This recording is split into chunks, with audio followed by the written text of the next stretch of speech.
todos.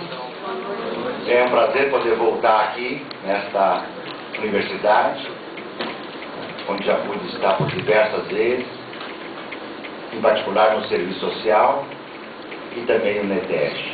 Agradeço ao professor Ricardo, a professora Cláudia, os colegas aqui da mesa. Agradeço também as apresentações que foram feitas ao meu trabalho, a gentileza delas. É um prazer também voltar aqui e encontrar o Fernando, o professor Fernando Ponte, o Maurício, a Cida, não sei se eu estou esquecendo alguns outros colegas, né? Mas ao lembrar desses três, lembro de todos que eu conheço aqui, que de algum modo já trabalhei ou participei de atividades conjuntamente, e dizer também que é um prazer poder estar aqui lançando esse livro hoje. Em verdade, eu devo agradecer também ao TRT, Tribunal Regional do Trabalho. Fui convidado para fazer hoje uma conferência de abertura no TRT. Alguma coisa muda nesse mundo, hein? Com muita satisfação, 30 anos no Tribunal Regional do Trabalho, fui falar sobre as mudanças no mundo do trabalho, né? E conversando com o Ricardo, quando ele soube que eu vinha para cá e ia lançar esse livro, né? E a coincidência das datas, nós acabamos de não poder deixar de participar dessa atividade. Acho muito importante esse intercâmbio que o NETEG faz com vários grupos de pesquisa, com o nosso, inclusive, lá da Unicamp. Me prontifica, inclusive, a ajudar mais nessas conexões com vários outros grupos que a gente, por dever de ofício, tem contatos, né, fortes, e que acho que o grupo de vocês ganhou corpo, né, o núcleo ganhou corpo, ganhou forma, ganhou estatura, né? Então, por tudo isso, é um prazer estar aqui e lançar esse livro que eu chamei O Continente do Labor. Eu vou fazer uma coisa assim, o mais livre possível, e vou procurar apresentar para vocês, né, talvez as principais ideias, teses que estão presentes, né, dentro desse livro.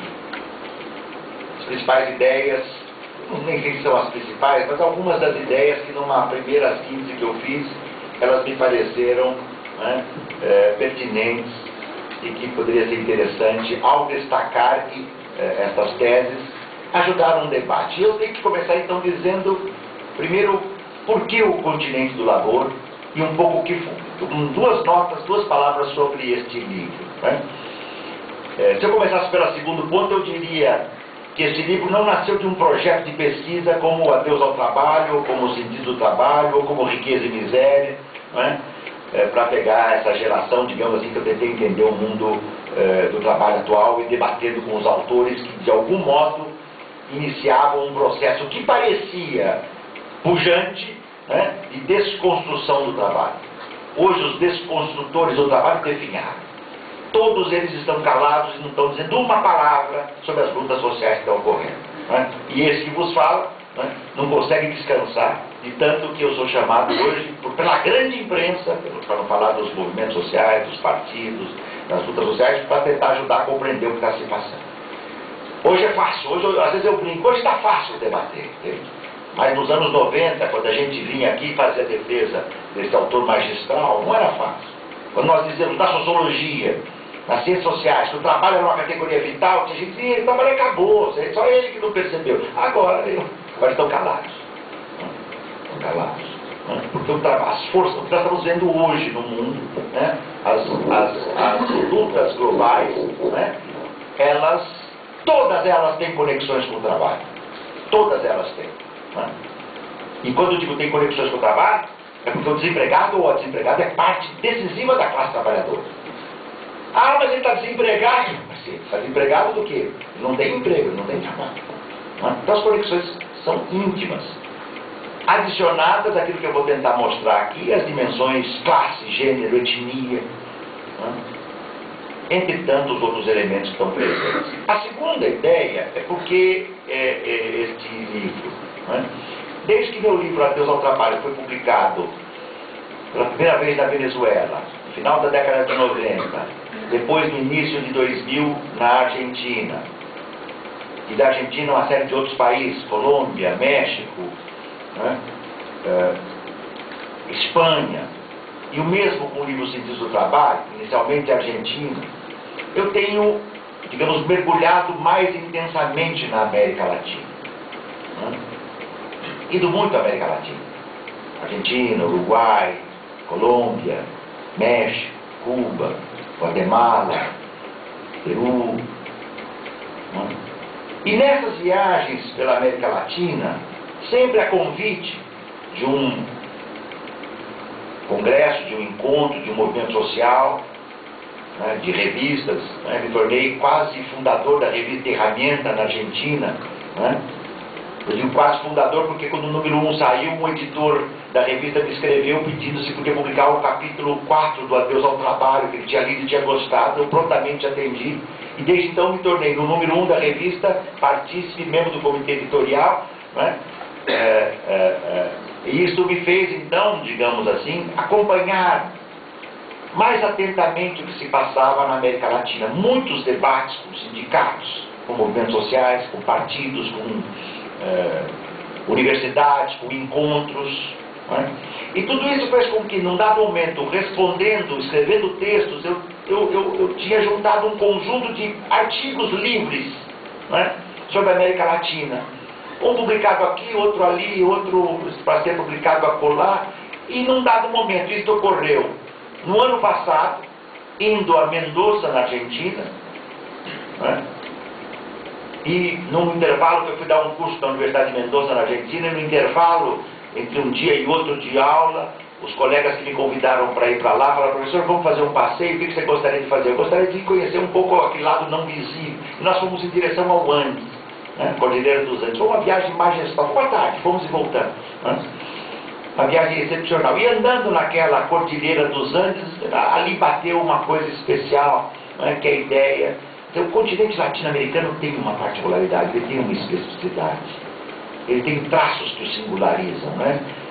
Puxa vida, eu fiquei 20 anos estudando o mundo do trabalho no Brasil, o movimento operário. Meu primeiro livro, que é o Sindicalismo, até o Rebeldia do Trabalho, que é de defendi em 86, até doutorado, publiquei em 88. Anos depois, o Novo Sindicalismo no Brasil, que é de 89, 90, se eu bem me lembro a data de sua publicação. Depois eu me pus a estudar com Adeus ao Trabalho, que se passava no cenário, como já disse, os países capitalistas avançados. Me obrigou a estudar um pouco o Japão, a Europa Ocidental com mais detalhes, Estados Unidos, dentro da Europa Ocidental, Inglaterra, Itália, Espanha, França.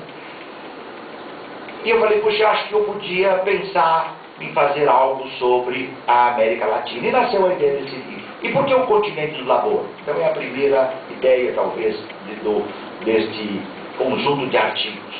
O continente do labor quer dizer que nós nascemos, se nós deixarmos, não tratarmos aqui da fase pré-colonização, fase, digamos, onde nós tínhamos as comunidades indígenas, e passarmos a olhar o mundo latino-americano a partir da montagem do sistema colonial, eu não teria nem competência de fazer uma exposição sobre o mundo pré-hispânico, pré-metropolitano, pré-português.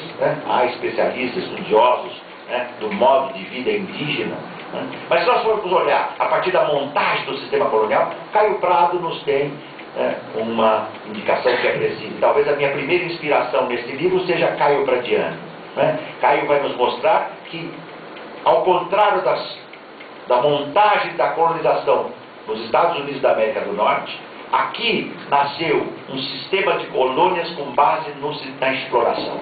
O Caio vai chamar de colônias de exploração, em contraposição às colônias de povoamento no norte, especialmente no norte da América do Norte. Porque o sul da América do Norte, o Caio vai mostrar, é a plantation, é com base no trabalho escravo, e nós tínhamos similitudes com o cultivo do algodão, por exemplo, no sul escravista norte-americano. E o nosso continente nasceu aqui como o continente do labor. O que é o continente do labor? É o continente, é o continente do trabalho enquanto sofrimento. É o continente do trabalho enquanto o que concerne a sua dimensão extenuante. É o continente do sistema de escravidão indígena e africana, séculos XV e XVI, e é o continente das maquiladoras do século XXI. Todos vocês já ouviram essa expressão, as maquilas, são aquelas empresas montadoras